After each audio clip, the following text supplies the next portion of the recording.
Now, the Three Martini Lunch with Greg Corombos and Jim Garrity.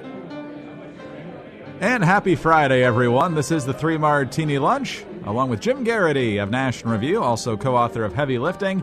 I'm Greg Corombos of Radio America, Good, Bad, and Crazy Martinis for Conservatives. We start with the good, and it comes from a surprising source, one that has never been in the Good Martini before, and that is California Democratic Congresswoman Loretta Sanchez.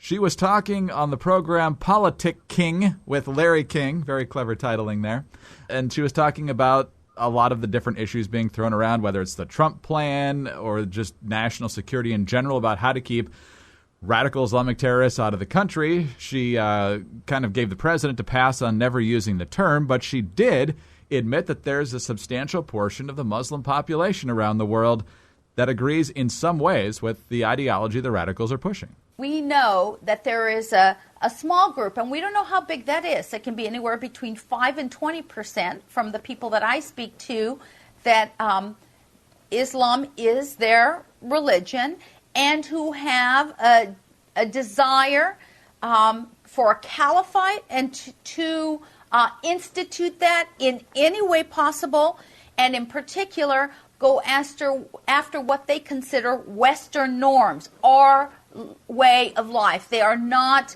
content enough to have their way of looking at the world. They want to put their way on everybody in the world. Jim, 5 to 20% of 1.7 billion is quite a few people, but it sounds like Loretta Sanchez has been at the cafeteria lunch table with Tulsi Gabbard. That's an interesting point. I hadn't thought about the possibility of her rubbing off. When I wrote about this yesterday, I noted that her congressional district, also in L.A., kind of the other side, about 50 miles from it, but clearly a potential sense that could have happened in her district just as well. I pictured at that moment of her saying this, and it being kind of spotlighted by BuzzFeed, the entire media being frozen in indecision, not sure whether to denounce this for Islamophobia and bigotry, or wait, well, it's a Democrat. Wait, she's cool. All right, she's all right, And it'd be interesting to see when she says people I talk to. I think it was Alapunda who said, "Well, is she hearing this from the intelligence community, or is she hearing this from Vinny the butcher down at the supermarket?"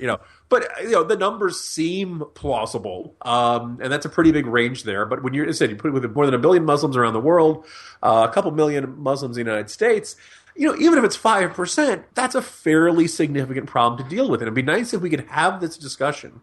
And maybe, the president in his Sunday night address made a line or two about the responsibility of the Muslim community to identify these extremists, to isolate them, to argue against them. If they appear to be a threat to others, to report them to law enforcement. It would be nice to have this open discussion about this. And so it's the fact that Loretta Sanchez managed to do this, and arguably because she has a D after her name, nobody wanted to call her this hateful bigot. I find that much more useful and constructive than Hillary Clinton's Islam has nothing to do with terrorism. That just seems like, just flat out ostrich-style approach. So I am encouraged by that. We'll see if more discussions along these lines come. I find that preferable to a blanket enunciation of Muslims, which might be a good segue to our next martini. There you go. It's definitely been the week of Trump ever since he proposed a temporary ban on all Muslim immigration. A lot of folks upset with not only his proposal, but the timing of it, because it basically gave the president a free pass from what many consider to be a very weak speech Sunday night. But anyway, CBS News has done a poll saying nearly 6 in 10 Americans say the United States should not temporarily bar Muslims from other countries entering the U.S., and 2/3 say such a ban would go against the founding principles of the country. The official number was 58 to 36. Further down in the survey, though, this one much closer, 46% opposed, 44% in favor. In addition, it says the public divided over whether the government should keep a database of Muslims in the United States. Most Republicans favor it, but a majority of Democrats do not. Independents divide on the database idea. Basically, it's 2-1 Republicans in favor, 2-1 Democrats against. So, Jim, it's a difficult issue to wrestle with. We see Rand Paul talking about regional issues. Talked to someone yesterday who said maybe just military-age people from some of these countries. But in the end, government keeping tabs on people in this country, particularly if they're citizens, just gives you a very creepy feeling. For everybody who wants to insist this is constitutional, I would argue, don't argue with me, argue with Ted Cruz. Unless you want to call Ted Cruz a rhino squish establishment, all that kind of stuff. One of the things that jumps out at me, Greg. So let's say you've accumulated this database of every Muslim in the United States. What do you do with it? What does it get used for? I mean, does it help you stop attacks? Does it, I don't really get how exactly it would be useful to law enforcement unless at some point you wanted to round them all up. Let's say you wanted to disarm all of them. Like, it's kind of this fascinating inverse of our argument about the no-fly list going on.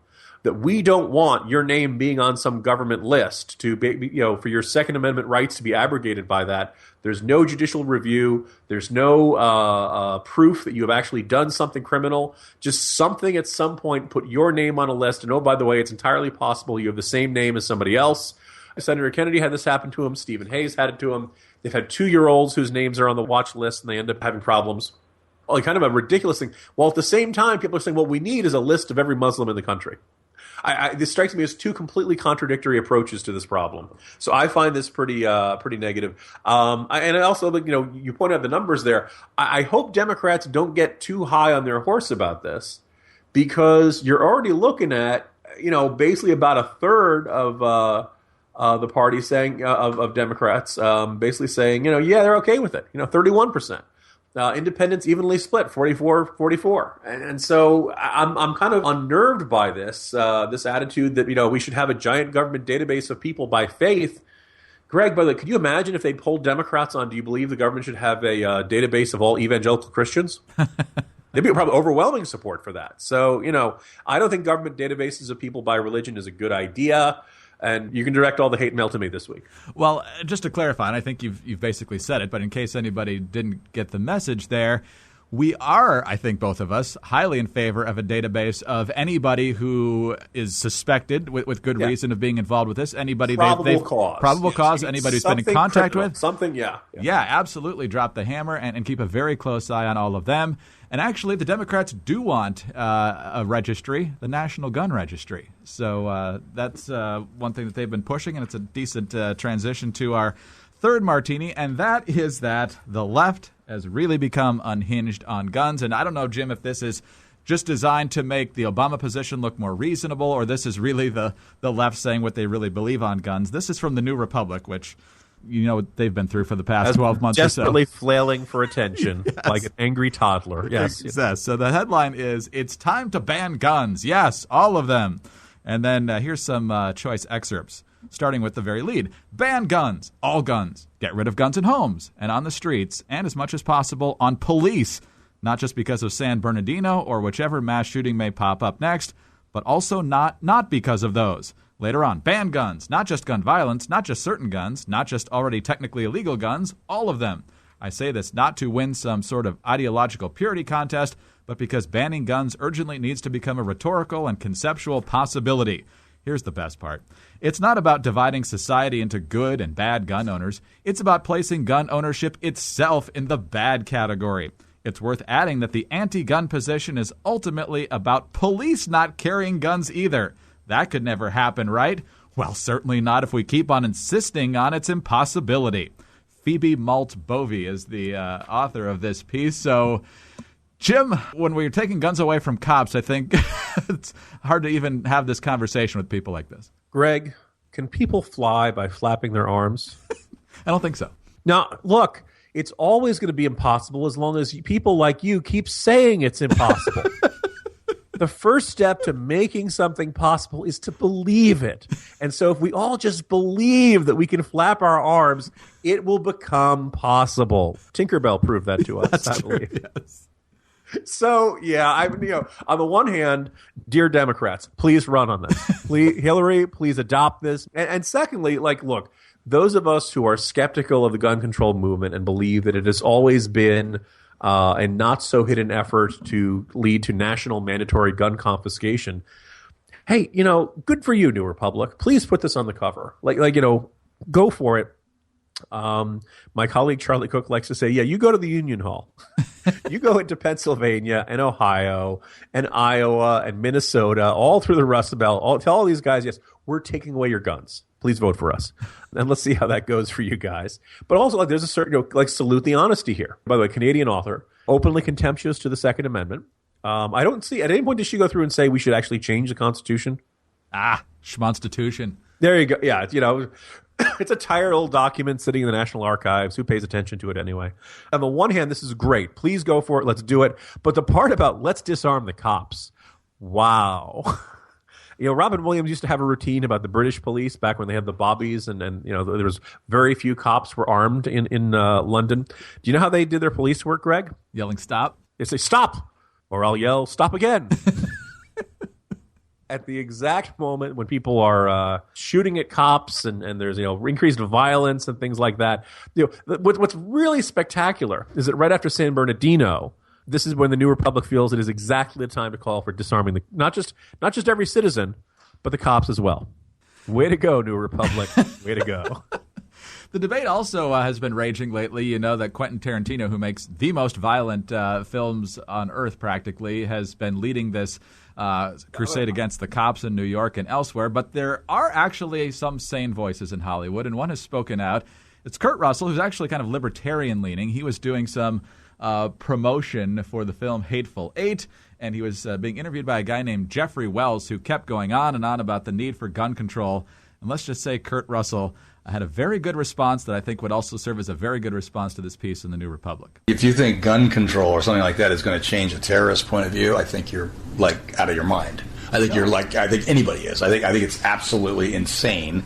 The problem we're having right now is that we don't have the concepts of how to turn it around and say, you may think you've got me worried about what you're going to do. Dude, you're about to find out what I'm going to do. And that's going to worry you a lot more. I'm worried just listening to that, Jim. Snake Plissken 2016. Well put. And I just kind of observe your description of Quentin Tarantino movies, Greg. Quentin Tarantino movies are so violent that there's a message from ISIS telling him to tone it down.